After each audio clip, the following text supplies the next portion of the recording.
morning, everybody, and welcome to our third webinar in this series on raising awareness to grooming. Today's session is about how to facilitate a grooming awareness activity.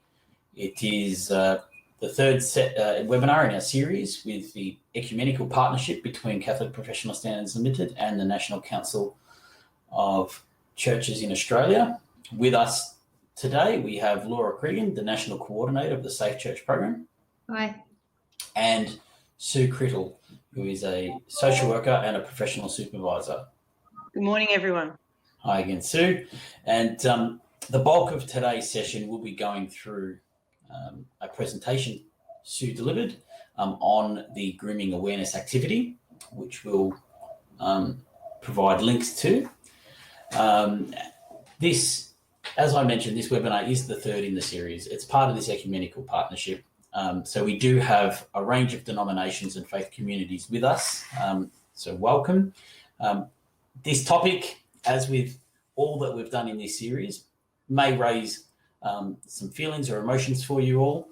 So be mindful of that. We do have some links to support networks and those providers out there that if you are in any way moved by this or would seek to talk to someone, I encourage you to do so, and we'll provide those links. But we'll get started. Before I do go into the content, just a reminder that there are some functions in the webinar platform that you may be familiar with, but for those who are new to the webinar experience, you can chat to us or everybody by the chat button on the right-hand side. If you want to have a private message to either of us, you send a message to admin. Throughout the session, there will be some questions asked of you. It's called, they label them as polls. So it's a sense to get a feeling of how you are going and feeling about the content and also the topic in general. We have a couple of offers, which are links to external websites that we want to make available to you, particularly how to access the grooming awareness activity that Sue is talking through today, and a few other things. And we do have a couple of documents that we'll make available to you throughout the day as well.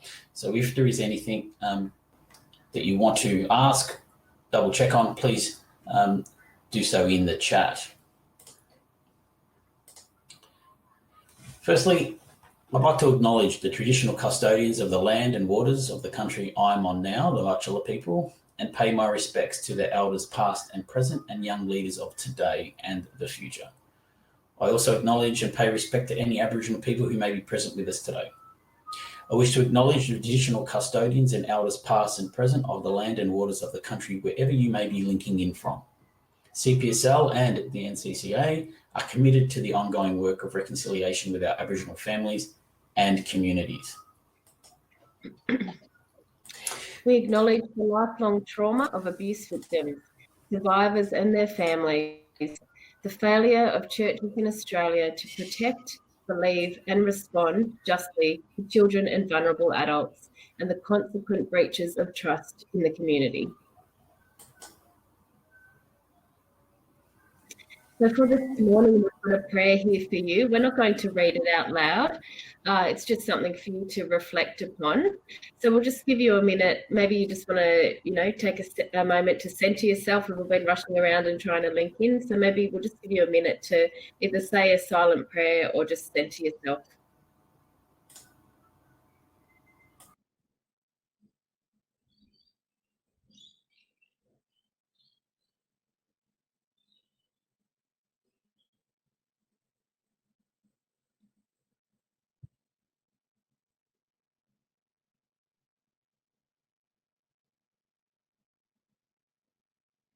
Amen. Thanks, Laura. Just again to, reiterate, the purpose of today is to provide you all with an introductory understanding of how to deliver a grooming awareness activity and provide a specific resource designed for faith communities to help you to do that. We're aiming to build capacity to implement strategies to interrupt grooming, raise awareness about what to do if you suspect grooming, and be empowered to facilitate the grooming awareness activity in your own faith community. Just to be mindful that some of the topics may be confronting when we're talking about grooming and sexual abuse of children within our faith communities. So you may find it difficult, unsettling, challenging, confronting, or distressing. Be mindful with your own feelings, how the content is affecting you. If you are affected, may trigger some memories, remind you to follow up with some support and ensure that you are taking your own self-care seriously. This is an important conversation to have. I mentioned it in the last webinar. Robert Fitzgerald, one of the commissioners in the Royal Commission into Institutional Responses to Child Sexual Abuse, said it best when he said, "Child sexual abuse thrives in an environment where there is secrecy. The perpetrator requires it, and the vulnerabilities of children and young people are enhanced by the secrecy of it." How do you break that down? By having conversations, bringing things into the light, and having a normal conversation about sex and sexual abuse. This is what we are doing today. So we just encourage you to be aware of your own story, and just to build on what Daniel said, from our experience, every time we run this activity, it does generate conversation, but we have also had quite a number of people who have come and made disclosures or shared their own story after they have participated or observed this activity. So please know your own story, and please take that on board, and we'll have support at the end of the webinar for you. Now, we have a great video that Brave Hearts have allowed us to show you all in our training. This video can be viewed on the Brave Hearts website. What I am going to make available to you is a link to the Brave Hearts training page. They have some fantastic resources and training around grooming, raising awareness to child sexual abuse, and capacity building activities centered around this topic. So I encourage you to have a look. If you want to click on that link, that'll open their page. But we just wanted to say thank you to Brave Hearts for allowing us to play this video. It's a great introductory and provides some good context on grooming, and it will set the scene for us to look at the grooming awareness activity. So we're just going to disappear for a moment, and I'll play the video.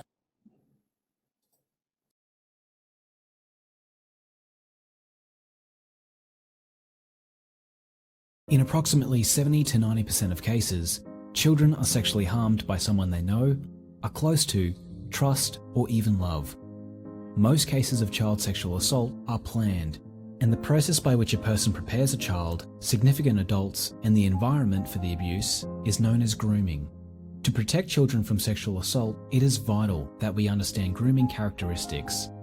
Grooming is used by an offender to set up a situation that increases opportunities to sexually abuse the child. The offender aims to gain access to the child, obtain their compliance, and above all, ensure the child maintains secrecy and silence. Over short or long periods of time, offenders will not only groom the child, but will often groom the parents, caregivers, and other family members as well. They may also manipulate the child's physical environment to gain access to them. Understanding what motivates child sexual offenders helps us protect children. Two broad categories to help us understand why people offend against children are known as situational and preferential offending, and these apply to both male and female offenders. Research tells us that an offender's motivation may change between the two categories from time to time. Situational offending is considered to be motivated by needs such as power, control, and aggression, and is opportunistic in nature, whereas preferential offending is about a true sexual preference for children.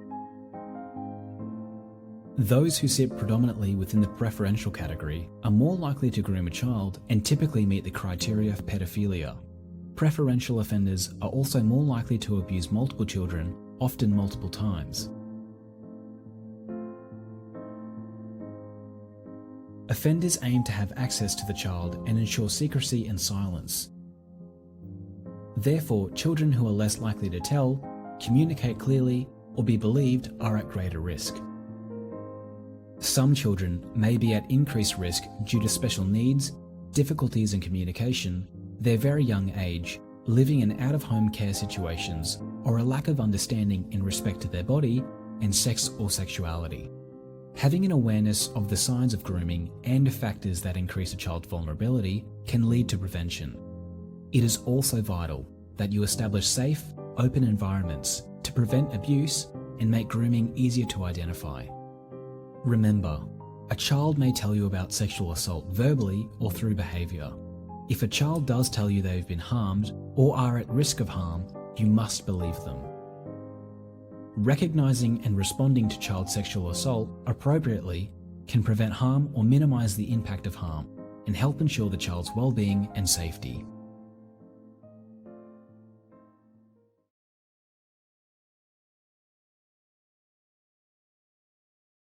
Thank you again to Brave Hearts for letting us play that video. So in a minute, we're going to go to the video of Sue presenting the Grooming Awareness Activity.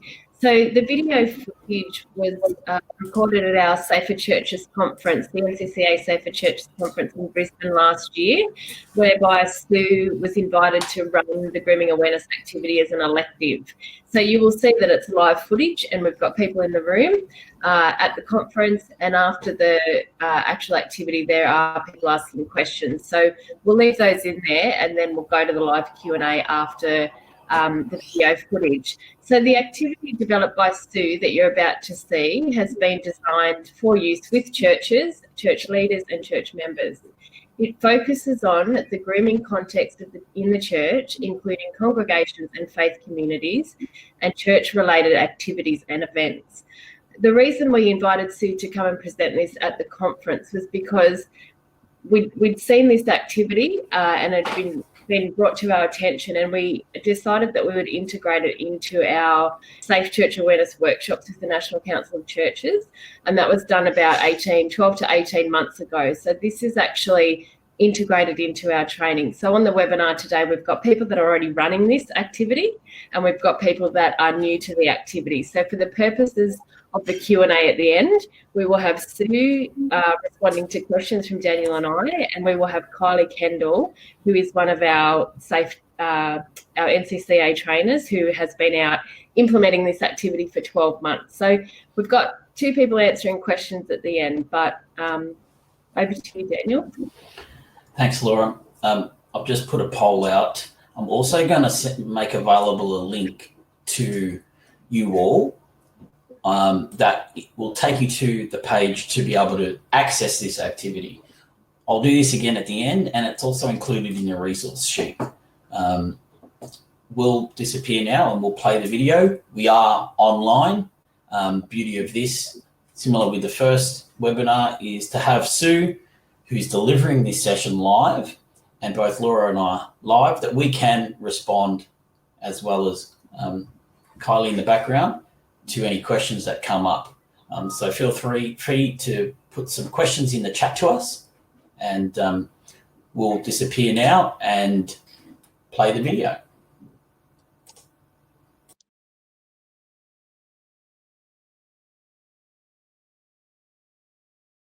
We'll start now. So just to remind you that we are recording this. It'll be utilised for other training purposes other than today. So I'm delighted that you've all attended this workshop elective. My name's Sue Crittall, and I developed this grooming awareness activity, which you will see in bits and pieces in front of you on the table, which we're going to explore in a minute, and hopefully to explain to you how the resource emerged and how it might be utilised in the context of your organisations. I'm mindful as we start of much that's been going on today, so I'm sure we've all got a lot of thoughts and feelings that we've been going through that we bring into this workshop. I also recognise that there are people in the room here who have an enormous experience in the world of training around child sexual awareness. So hands up who are trainers in this room. That's terrific. So you'll all have a lot of experience that you bring into the collective wisdom that we gather to look at. The resource that you have in front of you is something that we're going to explore. It's clearly about grooming, and I'm conscious, as we all are, when we commence any training in this topic, that it's a subject that can raise issues for us. We're reminded of that through the conference today, and it's another reminder today. And certainly when I've utilised this activity, it's raised issues for people. So as trainers, as well as our own experience that we bring into it. You're going to see here that I have a PowerPoint up here. The Grooming Awareness Activity comes in a little box, looks like that, and it has a number of parts to it, and one of those is this PowerPoint slide presentation that's here. There's a lot that comes through this activity that echoes much of what we've heard today. So the Grooming Awareness Activity itself consists of, apart from the box that holds it all together, it consists of a facilitator's guide, of which you have one on the table. It consists of a number of sets of cards that are all colour-coded, and I've rubber banded them for you at the moment. It also consists of this PowerPoint, that there is a link to the PowerPoint that you can utilise, as well as participant notes that are also on the table in front of you. I'm going to do one of the cardinal sins of PowerPoint work, and that is scroll down through about 6 slides that we're not going to focus on, but that's because it's an activity within itself of which we're not going to run through all of it today. So bear with me when I do that scrolling down. I'd like to share with you what the purpose of the activity is. And the purpose of it is as a training tool to raise awareness in relation to grooming, stages of grooming, the progression of grooming, and that grooming can be interrupted. That's one of the significant aspects of this training tool. And it's designed to be, has 2 real purposes. One, it can be used as a standalone training resource. So it's designed as a 2-hour training resource. If you were going to do it just on its own, you could, the PowerPoint's there, you'll follow through. But, and perhaps more importantly, especially for all of you gathered here, if you have existing training mechanisms within your own organisations, this can actually be used as, guesstimate, a 10 to 15 minute interactive resource used that can complement your existing training. That's why it was designed, but it recognises that for some they may prefer to do it as the full one. How was it developed? It was developed through a process of consultation. I have involvement with the Uniting Church through a few different spaces, though I'm not employed by the Uniting Church except when I do consultancy work. I work primarily as a professional supervisor with clergy and community development workers. And through my work with the Uniting Church, I recognised through my involvement in their Royal Commission task group that there was this real area that congregations needed to learn more about in the area of grooming. And it was looking to find something that would assist congregations, churches, church organisations to understand the grooming of adults, children, communities, congregations, colleagues, parents, caregivers. So it's designed to cover all of that. That's how it was done.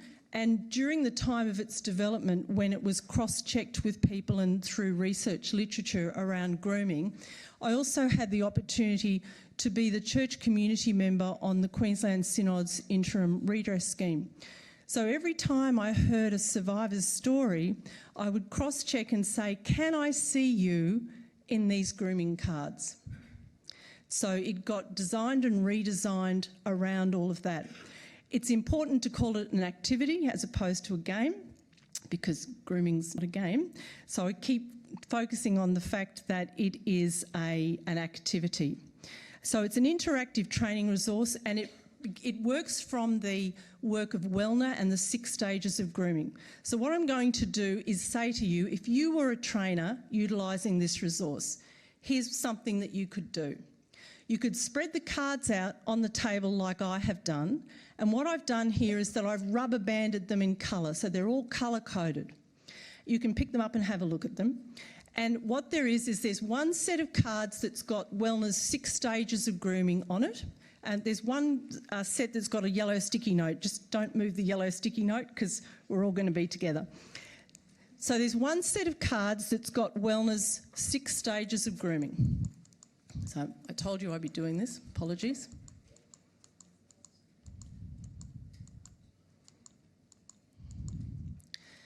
So the 6 stages of grooming as identified by Wellner. And then the other cards are examples of grooming behaviour.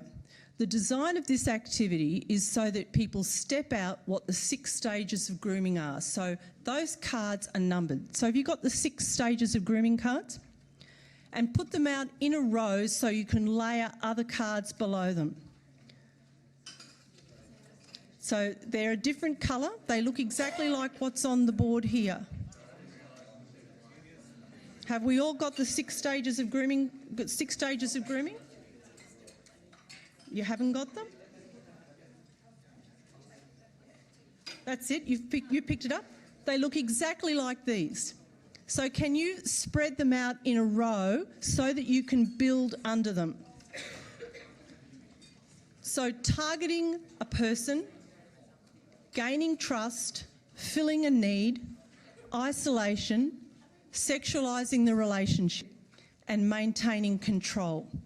Now, Wellner in his work talks about targeting the victim, but I actually went to a Blue Knot training session, and as I was engaging in this Blue Knot training session, I determined I didn't want to have targeting the victim as the first card. I wanted targeting the person. I felt that was more just something that resonated for me, and I can see some head nods that resonates for others. And targeting the person, because that targeted person could be the colleague who's groomed to allow other grooming to occur. So that's the 6 cards that are there. So this activity is really very simple. So you layer the 6 cards out and you check that you've read them and they're in order, 1 to 6. And then what you would do is you would take one set of cards and have a look at how those cards fit in relation to the headings. So on your tables, everyone has a set of cards that has a yellow sticky note on it. That's it, yellow sticky note. So if you get that set of cards, that's a set of cards in relation to who can be touched. So what you're going to find is you're going to find that within that set of yellow cards, there's 6 cards. So the task of the activity is to put those cards in relation to the headings. So which of those cards is targeting the person? Which of those cards is gaining trust? Which is filling a need? Which is isolation? Which is sexualising the relationship? And which is maintaining control? So you're actually putting them in a line to show the progression of behaviour. Is the instruction clear? So I'm just going to leave you to put them in a line to identify together which one demonstrates the progression of grooming behaviour in relation to who can be touched.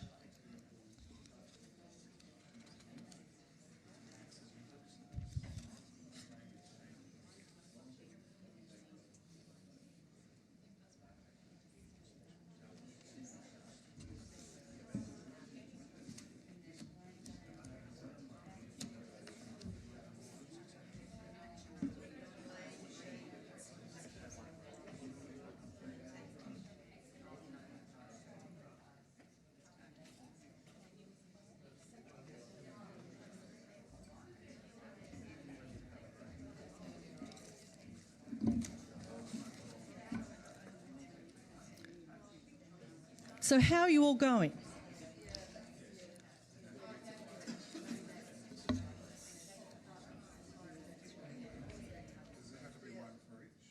So it's one for each. So I'll give you a clue. The first one's going to be who can be touched. And the second one would be tickling, wrestling and hand holding. Did people identify as tickling, wrestling and hand holding would be about the gaining trust one, the first progression of behaviour?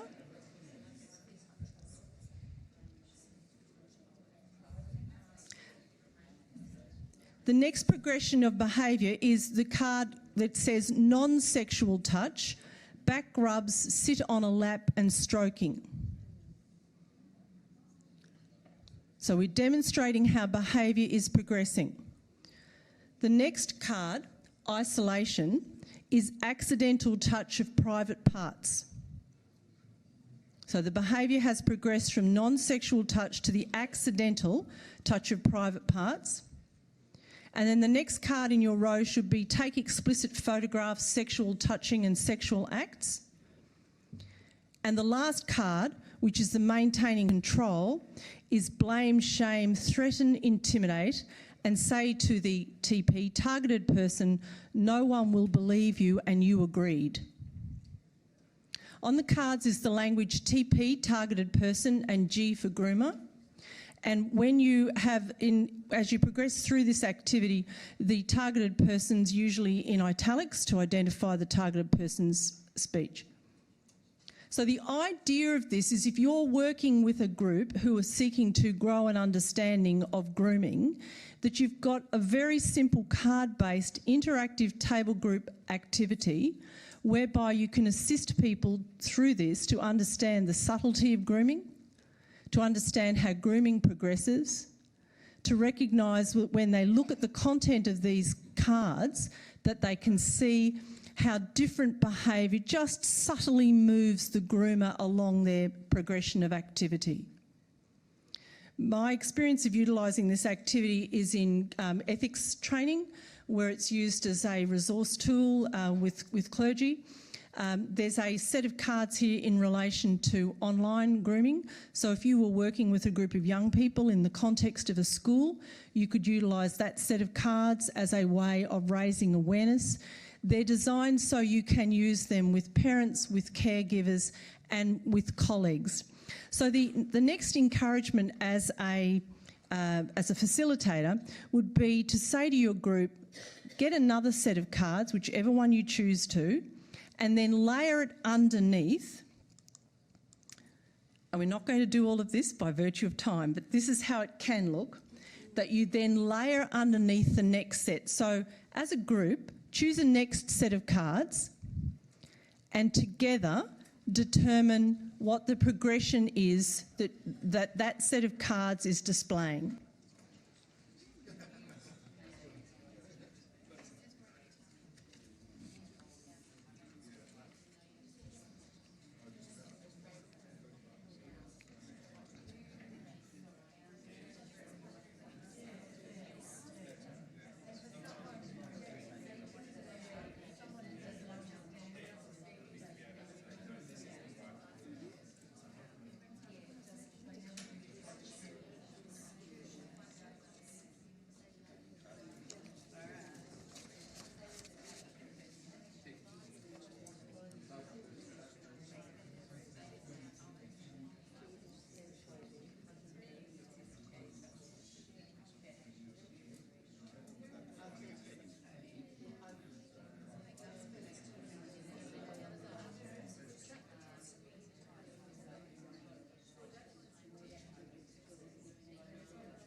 So some of you have discovered that I put on the table an extract from the facilitator notes. So the facilitator book that you have in front of you has got what I like to call the facilitator's cheat sheet, because I might have written this, but I don't always get the sequence right.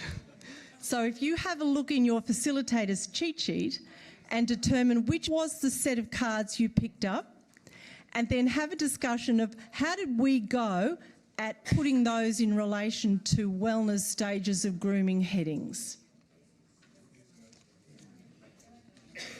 There's two sets of the facilitator's notes on each table.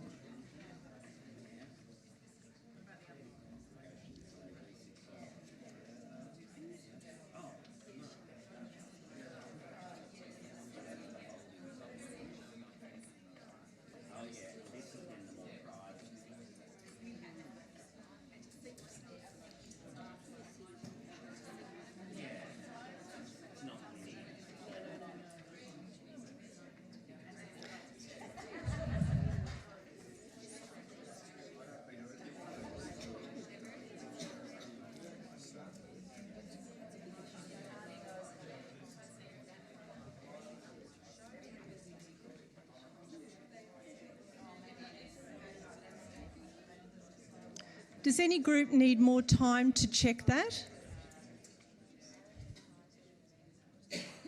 So the changes between are subtle. You might be there, I don't think that quite fits there. It's a bit tricky. It's not designed to trick people. It's not designed to do anything other than stimulate conversation. And as a trainer, you'd be getting people to discuss what is on those cards, to discuss whether or not there were other examples that they would have in relation to that particular topic. So it's designed as an interactive piece rather than a standalone, let's look at this. The next part of this activity, and Laura, I'll just ask you to hand something out. The next part of this activity then, if you were a trainer, and clearly you could do all of those, but usually time is at press and you can't. So I'd be there, which is going to be the most appropriate set of topics to then have within the training that you're doing. Then what you invite people to do is we're exploring the fact that grooming can be interrupted, and that early interruption impacts the progression of grooming behaviour. That echoes what we've had the presenters talking about today. So what you've now received on your table, so as a trainer I'd hold this back at the beginning and then share it on. What you've now received, and they're numbered on the back, is a set of 6 interrupter cards, and they're clearly designed in the shape of a stop sign. And what you then encourage people to do is layer those stop signs underneath the headings, so 1 to 6. So which is the first, which is the second, and that's why you've got to pull the cards so you can layer under them. And you then invite your participants to layer those cards then under their sequence. So it looks like that. So you've got the stages of grooming heading, you've got whichever examples of grooming behaviour you have selected to get your participants to do, and then you've now layered the interruption cards underneath at the bottom.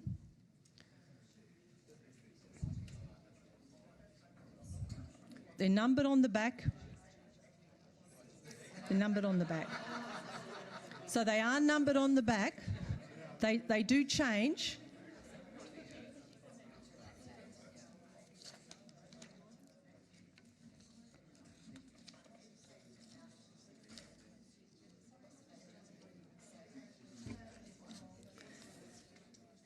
So I'd encourage your participants to read out what's on those stop signs, because what you're wanting to encourage them to do is to recognise what there are different interruptions that occur, and the task becomes to recognise that as behaviour progresses, the interruptions change.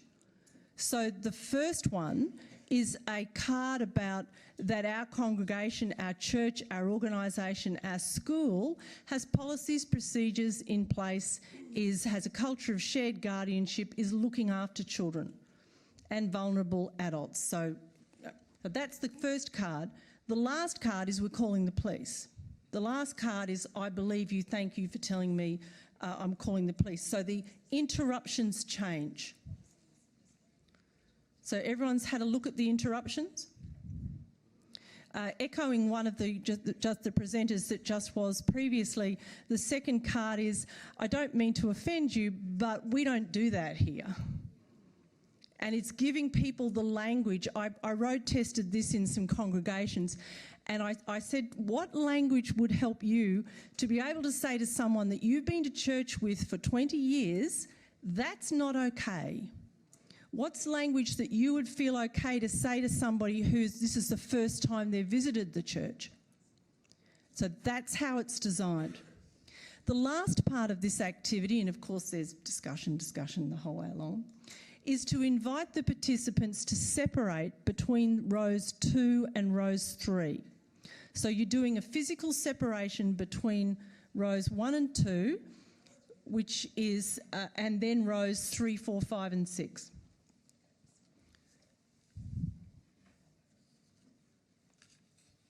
And what, as a trainer, you encourage people to do is to recognise how interruptions change between 2 and 3, and that interrupting grooming reduces the risk, we hope it prevents, reduces the risk of progressing to sexualised behaviour. Because by that second card, we're tickling, we're doing things like that. But we haven't given pornography, we haven't taken explicit photographs, we haven't been sexting. It's to interrupt. That's how the activity works. It's designed to be, as I say, it's really quite simple, but it's involving and interactive. If I was a trainer and had lots of time, I wouldn't colour sort the cards, because that's a team building activity to colour sort the cards. If I was a trainer, I would be making a decision, do I walk around and help the tables to put them in sequence, or do I do a photocopy of the facilitator's cheat sheet? We're all adults in the context of training here, and I think having the facilitator cheat sheets a really good idea. One of the things that I've discovered in running this as a training tool is it has raised for people, I didn't recognise that as grooming. And it has its subtleness and its simplicity has actually enabled people to make connections that they hadn't made. So that's the Grooming Awareness Activity that I designed. So look forward to having a chat. Yep.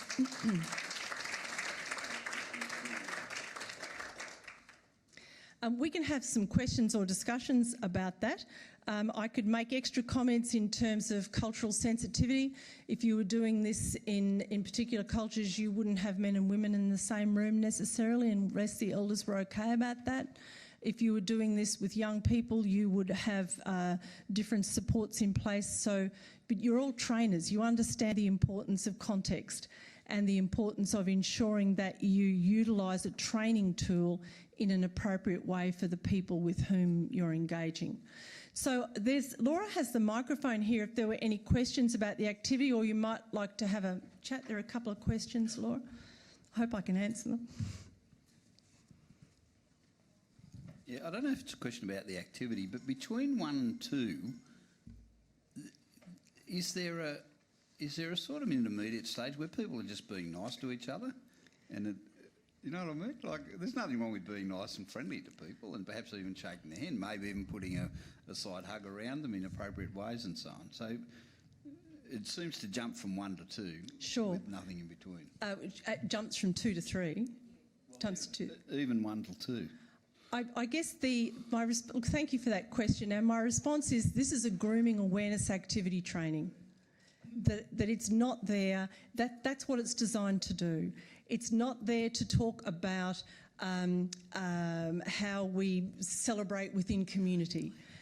The PowerPoint and what you would then side pack it with as a trainer is that we all know that behaviour may or may not be grooming. What we're seeking to do is to grow people's understanding of what grooming is.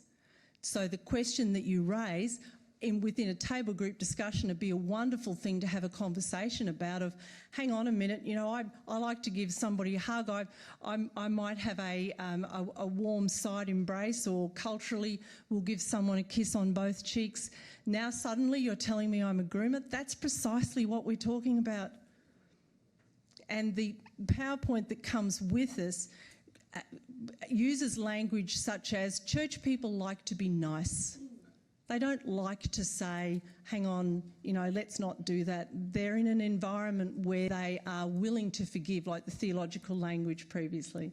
And this is a part of a tool of saying some behaviour is just not okay. We all need to be alert to that.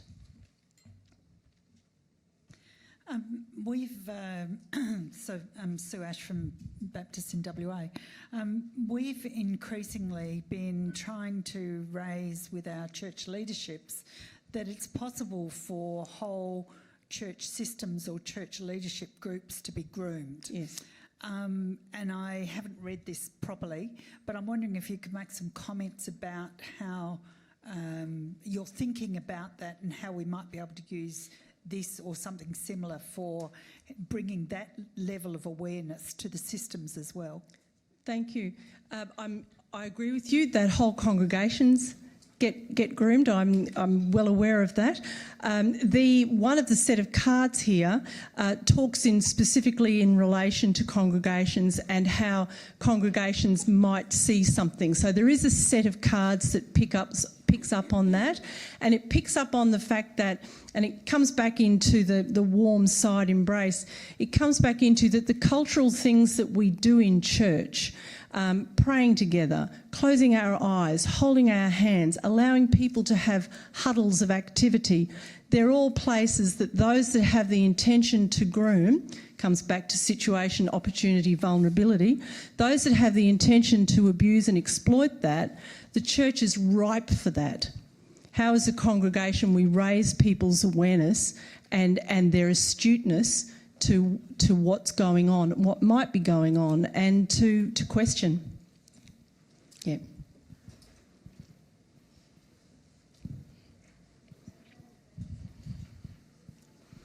Thank you. I was just going to ask, just with some of the language that's been used on the red cards, where have you drawn that knowledge base from in relation to, you know, saying things like, I need help, I need to talk, or where the interruption strategies have come from? I guess from that, thank you for the question. I guess from a lot of different spaces, and for some in particular, it's in relation to situations that I've observed in congregations where grooming has taken place and where you're there asking the question, what happened, why didn't people interrupt this? And so it's emerged out of that. Is it the only language you could use? No. And if I was a trainer, I'd be there. What other things would you add to that? And hopefully people don't get lost in, I don't quite agree with that language, but if they do, that's great because it's generating discussion. Yeah.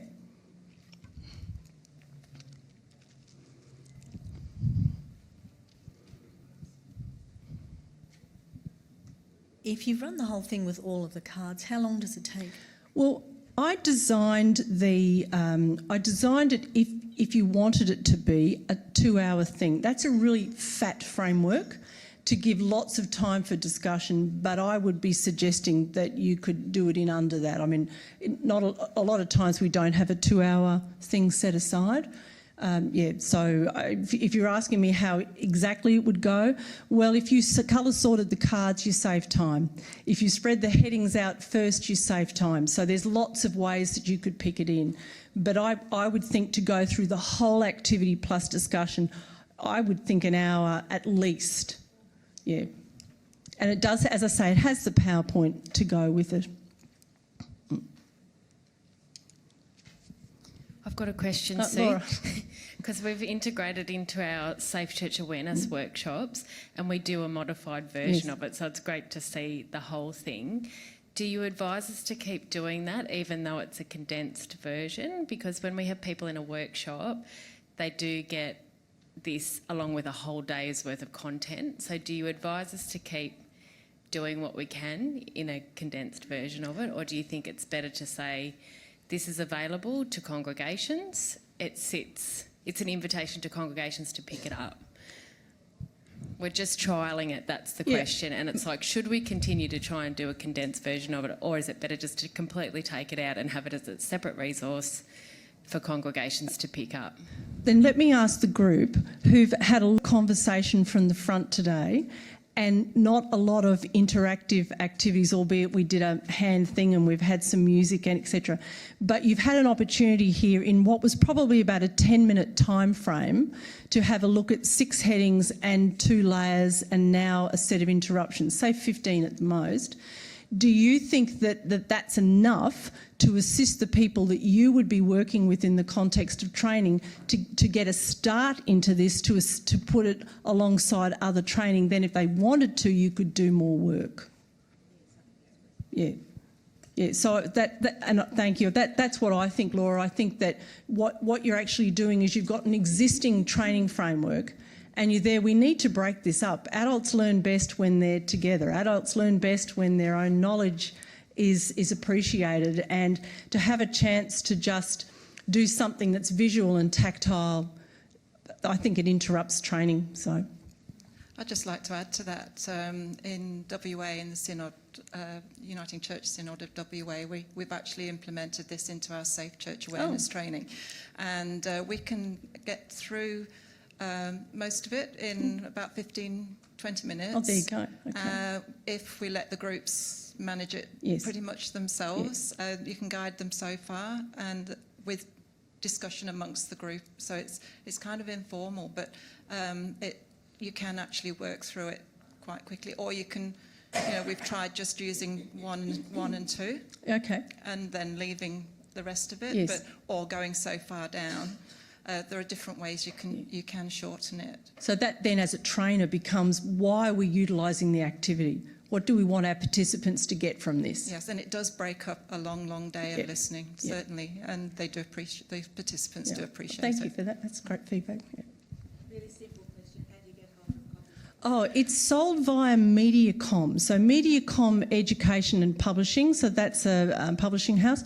It's on the. I'll have to tell you. I hope it's on the facilitator's guide.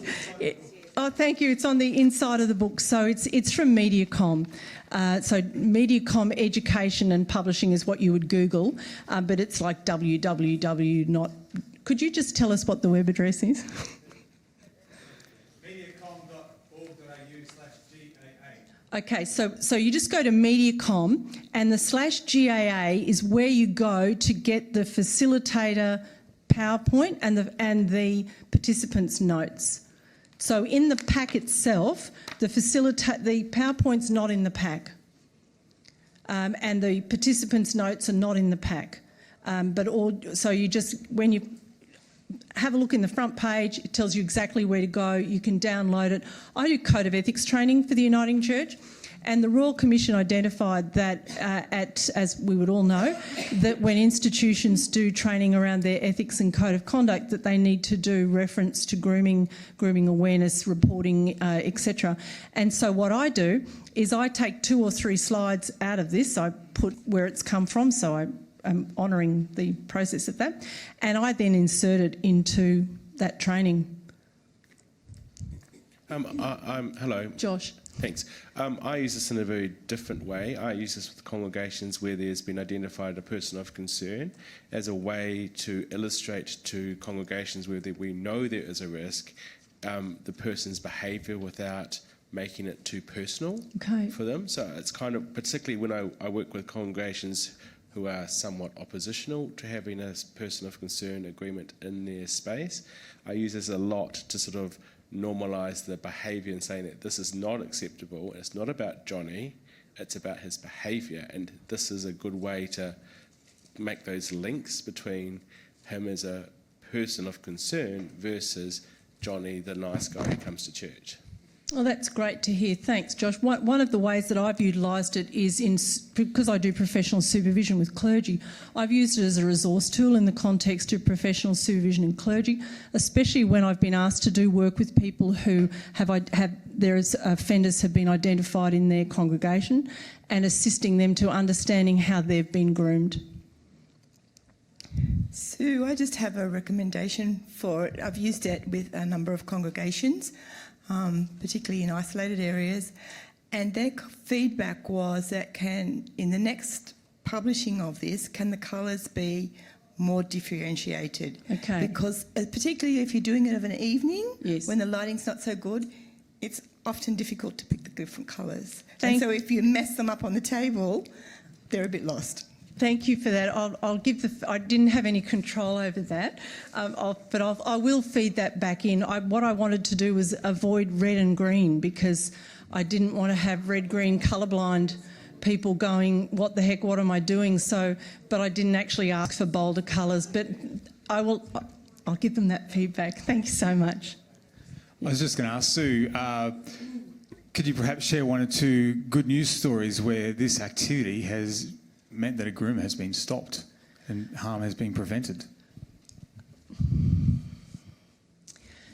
In my own congregation, we had a person who arrived in, we'd never seen him before. He arrived in the congregation and was very willing to get to know people very fast, in this picture. And because it's the congregation that I attend, funnily enough, they get to participate in what you could only describe as sample testing. And they're very, very patient with me to go through. They've done Code of Ethics games for the Uniting Church as well as this one. And so we ran that. And the wording on the second card of "I don't mean to offend you" came from a colleague of a friend of mine who's in my own congregation, who went up to this man and said, "This is not okay, we don't behave." I mean, she felt sick, etc., etc., but he never came back to the congregation. Well, that of course is one of the things, and that's why we're all vigilant. Yeah. I thank you very much for your presentation. Thank you, sir. It's a wonderful activity. I'm thinking that there are 4 levels of this activity may be done. Clergy level, Sunday school or youth group level, then there's the parents, there's also the children themselves. And teaching the children some behaviours will also open their own eyes. Meaning, if I was to give you a gift, and don't tell anyone, no, you tell mummy that this person gave me a gift. That way mummy said, "Why did he give you a gift?" "Mummy, I don't know why." So mummy, there is the indicators, the light bulb needs to open through. This activity, and I was looking carefully through, is actually, if we will say that, let us say that I'm naive, that has opened my eyes to some activities that may be happening. Not knowing that if we are a congregation of loving people, as my brother Peter just said early on, we are loving people, this is what we do. But obviously, within a congregation, there may be one that may be grooming, not knowing that we are through. How can we introduce this activity without making alarm? Because I know what happens the moment a congregation knows that there is a person who is a predator and, who has done wrong in society. What normally happens, congregation leaves the parish and finds, another parish. So we lose our own parish. How can we do it, not subtly, but where we could do, just like the Safe Church program, we're introducing, and there's a long way. We've gone a small step, but that small step is actually a huge step for lots of a congregation. How can we do it without sort of making the alarm bells, but we are actually educating at all levels? That way we realise that we are doing it the best for our children, all vulnerable people. I mean, I wonder now, there are many vulnerable people that happens. Adults in particular, both men and women. Yes. So it's right across the board. Yes. Even I was surprised to saw that even grooming of clergy. I mean, for me now that's a worry. I mean, I have to. I mean, even my own eyes, where I have to be careful that I'm not groomed by someone not knowing it is happening.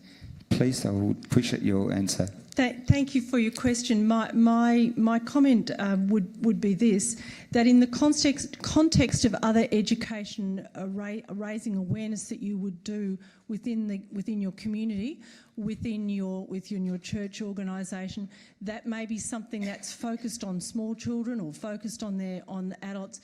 This then becomes a resource that you might be able to utilise in companion with that. So if you're looking at how do we raise awareness of our parents within our community about being conscious of what's happening for their children and how people are interacting, doing that in a way that's culturally sensitive to your context, and this may be because it's a tool, that sits there that you didn't write, it can be a way of raising something that's almost easier than raising it yourself.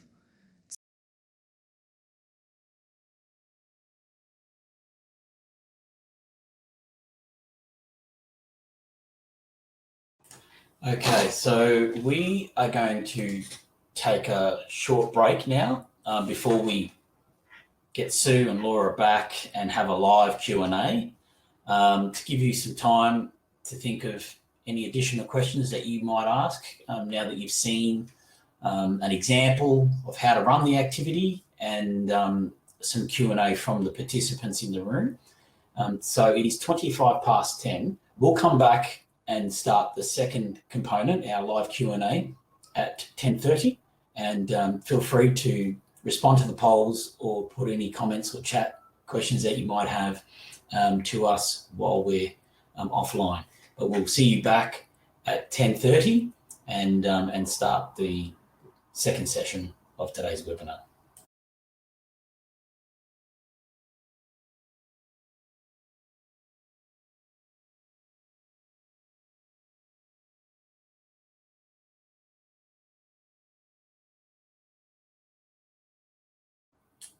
Okay, welcome back everybody.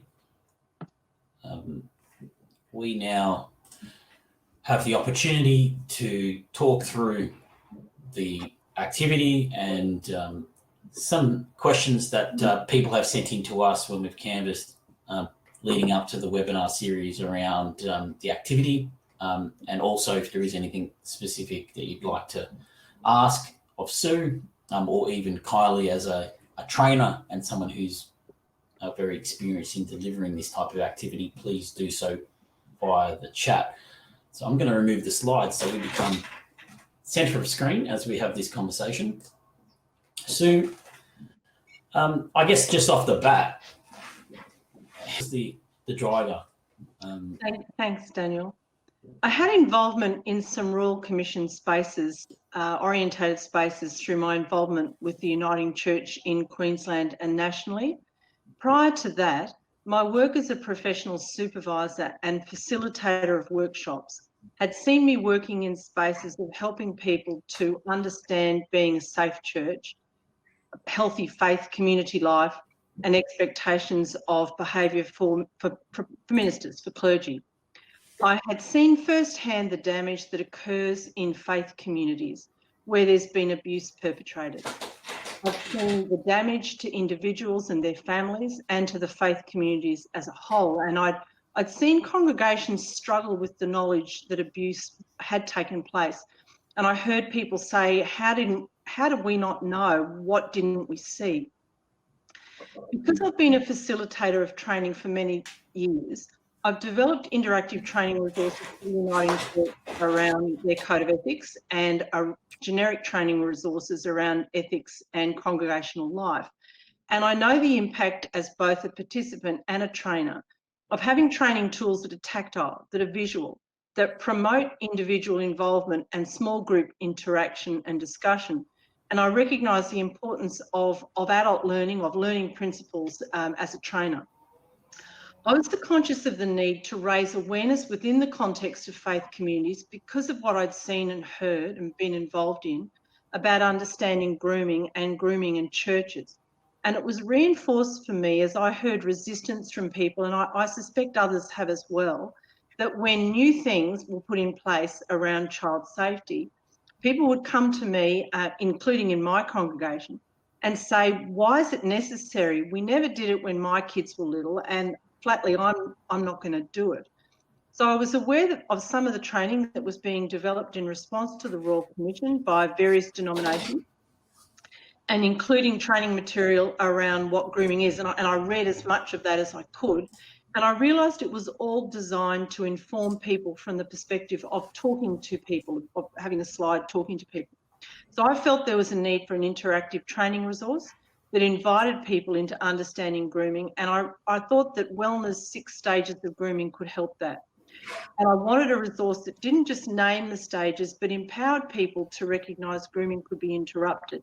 And I wanted to use language that fitted faith community language, because a lot of the material that comes from the secular world, it's not language that you often hear in church world. Church world has its own language, as we all know. So I looked for and read story. I know this is a long explanation. I looked for and read story after story about how groomers had groomed in the context of faith communities. So I'm just rehashing what was a 2-year journey here, seeing how children have been groomed, parents, caregivers, and a recognition that people really struggle to understand a community as a whole have been groomed. So I wanted to encourage and equip. And the concept of cards and layering cards and developing stop signs and then separating them out, I had a concept of that as a visual activity, of having something down that you could hold and that you could shift and move. And I shared that concept with colleagues, and I did it with these little paper things of little words and what do you think and different colours, and I was given encouragement. And then over 2 years I road tested it, and I tested it with colleagues for their thoughts and for further examples. And I had colleagues who were working in their ministry context, and I said, can you take this back to your ministry context and see if this fits? And some of the language on the cards then got changed and altered in response to what they said, Sue, it needs to add this, or that's not quite clear. And then I pulled the facilitator material together so that you could either have it as a standalone activity or you could have it as integrated, such as NCCA has done, as an integrated. So you pull a piece out of it rather than having to do the whole. So that's how I designed it. Thank you, Sue. And Sue, just before I go on to the next question, thank you for creating an activity that is so understandable for people. It's a really excellent, practical, straightforward activity. So I guess the next question is, we've seen how you run it. What qualifications do you need, or skills to pick this up and go and run it in training or in your congregation? What kind of expertise or qualification do you need? Thanks, Laura, and thank you for that affirmation. I'm a member of a congregation. I'm a committed member of the Uniting Church. I understand church land, and I want church land to be a safe place for people. So having been part of the suite of resources that people are developing and growing in this space, I'm really thankful to have been able to offer something in that resonates for people. In terms of qualifications, I'd prefer to use capacity. I think once we start talking about qualifications, people feel ill-equipped. Whereas if you recognise the need for capacity, and it fits in with some of the comments that have been in the chat bar, be familiar with the content of the activity and the process that it follows. So like you'd be using any training tool, you don't use any training tool sight unseen. This is the same. Understand the content, understand the flow, be familiar with its language. You really need to be competent about discussing grooming and grooming behaviour, and you need to feel okay when people question you about that. You need to understand the context of a faith community as a place where grooming can thrive. Know your own story so that when you're there as a trainer, you're able to manage yourself and manage others. Be aware of who's in the training, the requirements of the group, age, gender, culture. So these go into capacity as a trainer to train. Manage the involvement of participants and watch how it's being received. So if people are struggling with the content, or if they're struggling with emotions, then as a trainer, have the capacity to go and speak into that space, not leave it so your participants struggle and flounder. And as any trainer needs the capacity to enable people to learn and grow. And this just happens to be a tool around grooming. Great. Thank you. Sue, I just wanted to let everyone know that as you were talking about the Royal Commission and the work on grooming, I've just made available, if anyone is interested, the Royal Commission research report on grooming. So I'll leave that open for a few minutes. So we've talked about how you developed the activity, what drove you, and who should run it or deliver it. So who should be participating in the activity? People who are seeking to grow their awareness of grooming, or have the task, responsibility, commitment to be enabling other people to grow their awareness of grooming. I'm noting Michael's comment up in that chat bar about what other resources like this are out there. There's lots of resources in the space now around raising awareness about the need to keep children safe. I posters that have been developed. I know there's lots of colouring books that are around. There's some storybooks. lots of you as trainers would be sharing your resources, their video clips. This is just one of a suite that is on offer. So there's lots of other resources, and my encouragement would be network with your colleagues and discover them. So to go back to participating, people who you recognise need to be educated about grooming. So someone may not want to be growing their awareness, but you recognise they need to be educated because they're yet to discover that they are needing to grow in awareness. People who have responsibility for ensuring their communities are safe, especially for children and vulnerable adults. There are many contexts, both faith and non-faith. This is a resource that can be used in a non-faith context, but it is steered towards a faith context. That's the space that I wanted to develop it for. You could pull some of the language out. Non-faith context isn't going to want to talk about God. Faith context must talk about how people spiritually abuse using God. So participants be parents, caregivers, grandparents, the faith community members, clergy, religious, youth groups, playgroup leaders, youth group leaders. It's the breadth of participants is very broad. Thank you.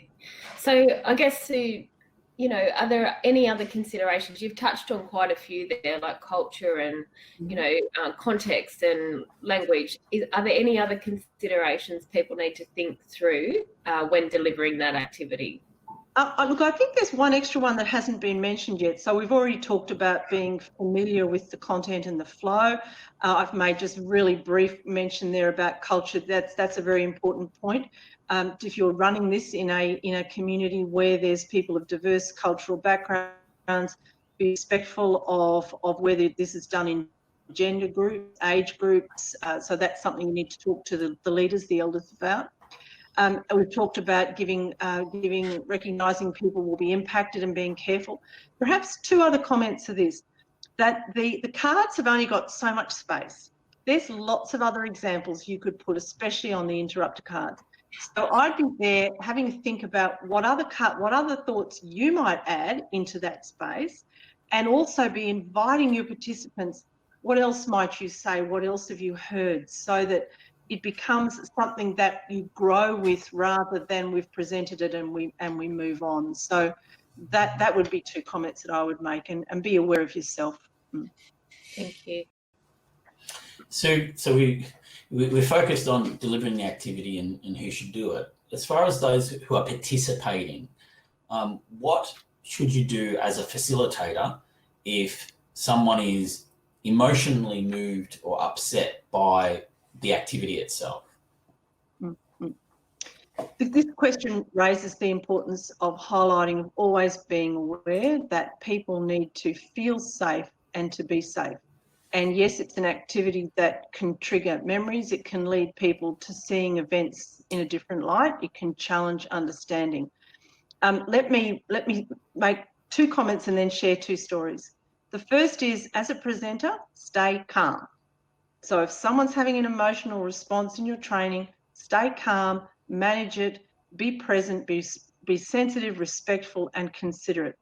There's a reminder here that in training spaces, when we talk about these types of content, you really ought to have more than one trainer if you can.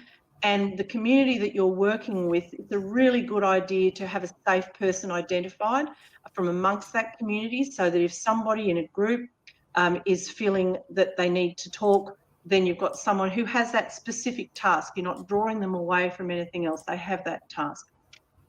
When someone's impacted by training, it's going to impact the other people around them. So you're not just aware of what's happening for that person, but be aware for what's happening to others. So what do you do if a participant's triggered or is emotionally impacted? You keep focused on awareness of what's happening to that person. You stay with the task. You're a trainer. That's what you're doing. You're still pushing through the training, but you do it in a way that's going to enable people to be safe. You don't want to be talking about safety and in an unsafe way. It sort of defeats the purpose of the training. Let me share two stories. I ran this activity as part of a one-on-one session with a colleague, a minister, who was dealing with a situation in their congregation where someone was facing police investigation on grooming. I check with the colleague at the start of talking with them about talking about grooming, how they were about talking about abuse. I didn't know them, so I was really gently testing out in that space of their own experience, but I didn't push it because I was trying to be very careful and sensitive. And so we did the grooming awareness activity. So this is as a one-on-one. This is me just doing it with one person, not in a group. And during the session, the colleague became highly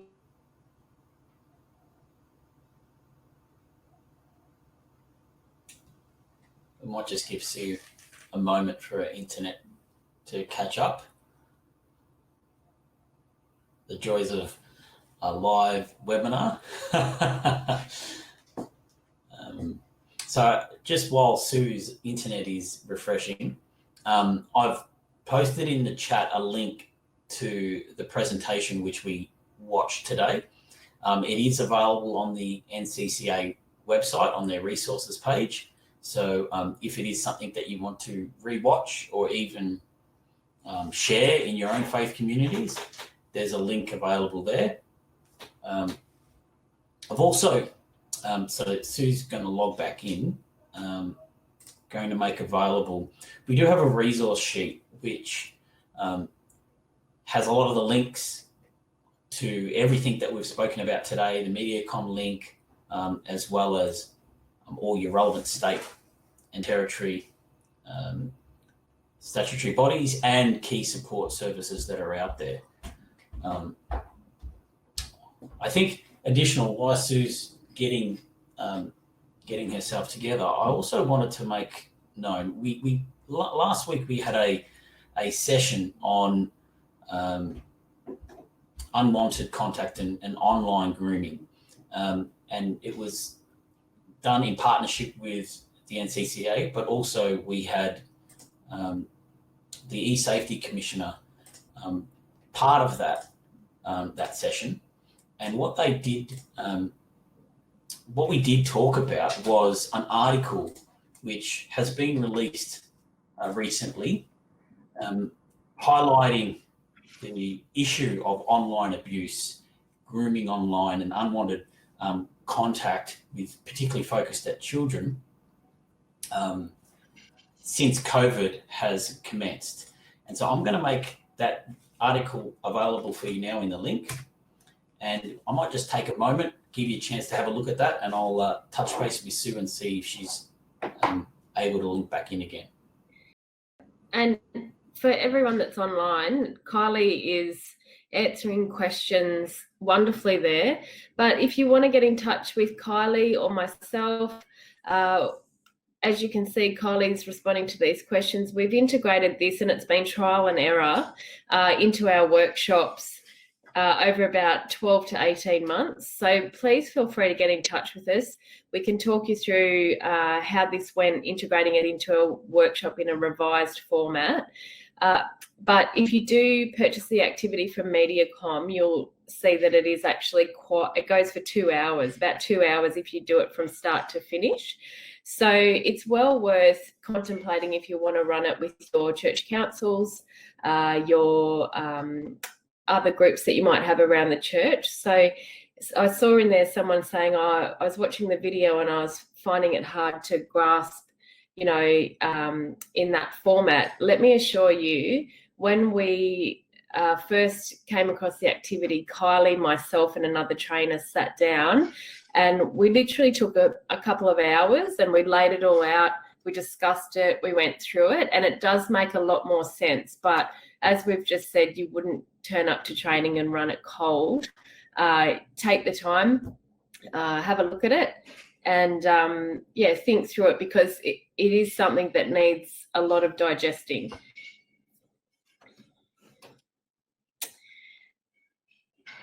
So while Daniel and Sue are working out the technical difficulties, we might go to the online chat.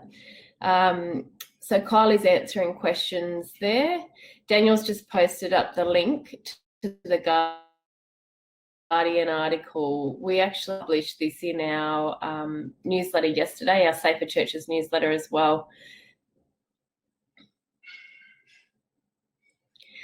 So for those that are looking for the resource, Daniel's also posted up the MediaCom link, so you can go into MediaCom and touch base with them. And just one thing, we had a question around how many people would you recommend doing the activity? And in the training, we recommend no more than 10 people per group, just so that it gives people the time to lay it out, have a conversation, and but smaller is better. 6 to 10 would probably be ideal. Hi, Daniel. So I've just spoken to Sue. She's had some internet dropout, as we're aware. She's unsure whether she'll be able to reconnect. We've pretty much come to the end of most of the questions anyway. I did want to highlight, and Kylie mentioned it in the chat too, as far as the cards and the activity mentioning online grooming. And we are aware in the current environment, particularly since the COVID-19 restrictions has started, this is a really current day pertinent issue for everybody with homeschooling and particularly adults working from home and spending more time in the online environment. Some things that I wanted to highlight that came out of that article, which struck to both Laura and I as we reviewed it, were in 2019, the E-Safety Commissioner reported that they had on average 670 reports of child sexual abuse material each month online. Now, since the COVID restrictions hit, so if we're thinking about March, when everything started to be of an impact, they noticed an increase of 27% in reports of child sexual abuse material and online grooming. In April, that jumped by 37%. So just in the most recent reports since COVID, there's been a significant increase. And this is not just something localized to Australia. Globally, this is a trend that's been seen. In the US, since pandemic restrictions were enforced, they've seen an increase of 106%. And some of the things in talking to the E-Safety Commissioner, as far as the reasoning, is that there are more adults now spending more time online and more children who are online. And so this is something that is a real life issue.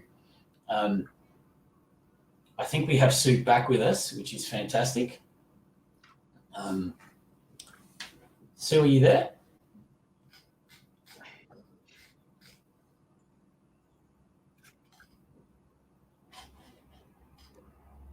No, well, Sue, there we go. There we go. Sorry about that. Welcome back, Sue. Okay, sorry. Will I just pick up where I was? Well, we've only got 5 minutes left in our time. All right. Sorry, everybody. Yeah. No, that's okay. We just talked through that recent article and some of the significances of this topic as a general topic of grooming, particularly in the online content environment now with COVID. Yeah. So, Laura, did you have something that you wanted to ask? We jumped around a few questions there, Sue. So I might just jump into, well, we've only got 5 minutes, it's a practical application question, and this is for people that might go and purchase it. So the colours of the tiles used, it's been said, are very alike. So I think you've had a question to MediaCom about this, and just to let people know, like, if you get it and you're a little bit confused by the colours, you've addressed that. Yeah, I have. Look, I'd make the comment here that the colour, some of the colours are alike because they've used really light colours, but when you set them all out, you can distinguish them. So one of the things that I would do, and I do, is I rubber band the colours together, and it saves time as training. I know it's frustrating. I'll raise it again. But colour band them together is the best thing to do. So you're actually handing the participants a row, so they can't confuse the cards within that, because that's the group of cards. Yeah. Yeah. Sticky dots on, absolutely. Yeah. Yeah. So I'm going to jump ahead a little bit. One of the comments that were sent in was, this is an equipping preventative strategy delivered in such a way to not only deliver information, but assist people to know what to do and what not to do in certain circumstances. Are you able to elaborate a little bit on that? Well, I think that one of the things that this activity seeks to do is dovetail with what the reporting requirements are within various denominations. So it's an equipping strategy to grow your awareness, to make you see behaviour in a different way, to question what's going on, and that's an equipping strategy. But make sure that when you're using this, you're of course integrating this with what the expectations are of the organisation that faith community is connected with. There is a question that's come in from the chat around whether this is something that is specific to those who are in paid positions, and what the capacity is. I think I'm happy for you to comment, Sue. I think from my context, this is something that anybody could deliver, and it's not just for those who have are paid employees. We would expect, from the context of the Catholic Church in Australia, in my context, that there would be people with safeguarding roles. A lot of the entities have volunteer people in those roles across parishes, and even within Catholic entities that may not have the resources to employ people. So it is those people that we would expect would be best placed to deliver this for their context. And I think that's how I've seen it used, and it's readily embraced. It's understand we're doing this together. This is not something that requires tertiary qualifications or any other set of qualifications. If you're there committed to working within the faith community space that you're in to grow awareness, have a go. I think that links back to that comment about having the conversation. Yeah. And this is a tool, a great tool for the faith context to start that conversation.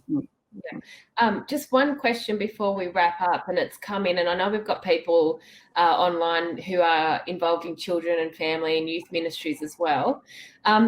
What do you say to people who ask if the activity is only suitable for adults, or could it be run with an older youth group? Absolutely, run it with an older youth group. I ran it in a congregation, and one of the women in that space came up to me at the end and said that her son had revealed to her that he was sexually abused as a 14-year-old by another member of the youth group, and that she dearly wished that such training had been available for them, so that he might have come forward earlier. It was 25 years in that space before he had said anything at home. So it's, but again, manage the context, know the age group. The online grooming set's really good because it resonates with what kids are doing. But it's, yes, run it with your youth group. We know that child-on-child grooming occurs, and this can then be a tool to help in that space too. Right. Thanks, Sue. I guess as we wrap up and we move to close, is there any parting comments that you'd like to give anybody who is considering using this activity or sees this as something that they'd want to try? I'd just give you great encouragement. It's really simple. I know it might look complex, but it's really quite simple. There are 6 headings. There's 8 examples of behaviour. When I'm doing it, I never use all of the rows examples of behaviour. I just cherry pick which is going to be the most useful for this context, and make sure that when you've got enough time to talk about interruptions and that separation of cards out at the base, so people can see early interruption impacts the risk of sexual exploitation. Great, thanks, Sue. Yeah, and for anyone that's listening, Sue's available, Daniel's available, I'm available, Kylie's available. So please don't feel like you're on your own if you are interested. And there are a few questions we got to around time and integrating it and all that kind of stuff. We can answer any of those questions after the webinar. Please reach out. And the comment there of how young is too young to do this training. There's training in school contexts for quite young children around grooming and grooming awareness. So this then becomes, what do we do in our churches to educate our families, and what do we do within churches so that church is a safe place for kids? And again, there's lots of posters that have been done. So something around this that you then tailor it in. And in terms of multicultural, perhaps I ought to say that I road tested this with lots of culturally diverse groups. So it's something that resonates across culture, but is designed around church. Great. Excellent. So thanks, Sue. Yep. Okay, so, just as we close up, to let you know that grooming is a criminal offence, and the summary sheet that you'll receive has all the state-based legislation and regulatory bodies there for you to have a look at. So please go and have a look at it. And again, just a reminder that if you suspect grooming is occurring, that there is 2 numbers up there. Now, if there's an emergency situation, you think a criminal offence is happening or a child is in immediate danger, always call 000. If you want to report something, 131 444 is the National Police Link number that will take you through to your relevant state or territory police service where you can make a report. I've also made available our evaluation and feedback for today's session. If you click on that, it'll open up a new window, and we really strongly encourage you to complete it. It'll only take a couple of minutes, but this is critical for us in knowing how this training is being delivered, whether it's meeting your needs, and how we can improve. So please complete that before you log off today. Yep. And as we've said multiple times from the beginning, please just check in with yourself, see how you're travelling after the webinar. We've got some phone numbers for services there, but please, your self-care is really, really important, and just take a moment when you get off the webinar to check in with yourself and see how you're travelling. Thanks, Laura. Thank you, Sue. I'm also going to, before we close, before I log off live, I'll put that link in the chat as well, so you can click on it if anyone is having trouble accessing the survey. But we will, once we have a chance to consolidate, send through some emails to you all with the resource sheet and the other components. So thank you, Laura. It's a pleasure doing this series with you. Thank you. Thank you, Daniel. It's been really, I'm just so glad. It's been such a great partnership, and thank you to Kylie as well, who's on. But it's been really great working with everyone across all of our communities. Sue, thank you again. Thank you. And I'm sure, I found the Q&A and the presentations refreshing again, and I'm sure that everyone out there has as well. So thank you. I'm going to leave it live for a few moments while I get that link, but I'll say goodbye to everybody. And all right. Thanks so much, Daniel. Thanks. And feel free to get in contact with us. Yep.